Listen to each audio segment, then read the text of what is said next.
Niciečiai burtininkai Tukurutis ir Irena kosmonautai pakviesti su kosmoso ateiviais dalyvauja vienos moters pagrobimo procese. Pakibę ore, viršum Kupiškio miesto, ateiviai iš Eneso antibarjerinių šviesos tunelių jau ir leidžiasi tiesiai į pagyvenusios, piktos moters, Žabinės butą, iš kur ji bus paimta į laivą. Iš paskos ateiviams seka ir abu niciečiai.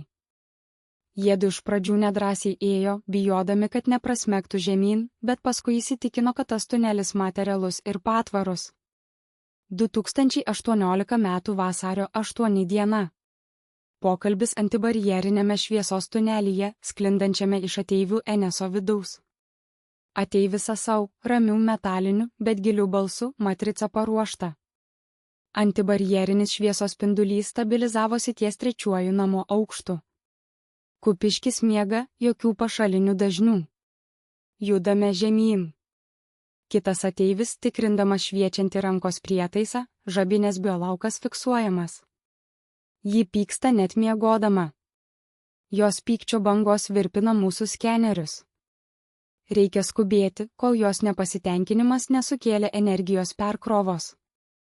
Burtininkas Tukurutis žengia pirmą žingsnį į spindulį, jo balsas virpa, Irena palauk. Nesubyrės šitas stiklas? Čiagi nieko nėra, tik gryna šviesa. Jei prasmegsim, tiesiai ant Kupiškio stogų nukrisim. Taip galim mes ir žūti netyčia, o mirti aš dar tikrai labai nenoriu.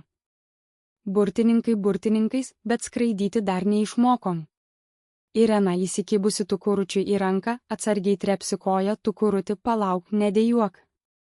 Žiūrėk, ji tvirta. Kaip sukietėjęs upės ledas, tik šilta. Tikras stebuklas. Sasau, ar tikrai mus išlaikys? Žemės dėsniai čia veikia? Ateivis Sasau atsisuka, jo akis trumpam subliksi mėlynai, šviesa yra tanki. Molekulės suglaustos. Jūs esate saugus, Nycių kaimo burtininkai. Jūsų baimė racionali, bet matematiškai nepagrįsta. Sekite paskui mus, Žabinės buto lango stiklas jau dematerializuotas. Kitas ateivis, operacija vyksta pagal grafiką. Žemės kalendorius 2018 m. vasario 8 diena. Šaltis lauke padeda slopinti Žabinės biologinį aktyvumą. Tukurutis jau drąsiau žengdamas į priekį, taisydamasis drabužius, na, jei jau Sasau sako, vadinasi laikys. O ta Žabinė ir bjauraus charakterio moteriškė. Jeigu jūs apie ją teisybę sakote, neprasimanote faktų. Visą Kupiškį savo pykčių baigia užkrėsti. Gerai, kad ją kuriam laikui įsigabensite. Tikėkimės, jūsų laive ji ras ramybę. Arba bent jau nustos ant visų rėkti. Irena, balsu kuriame girdėti smalsumas, Tukuruti, žiūrėk žemyn, matosi viso miesto žiburiai per tą tunelio sieną. O ten, apačioje, jau jos langas.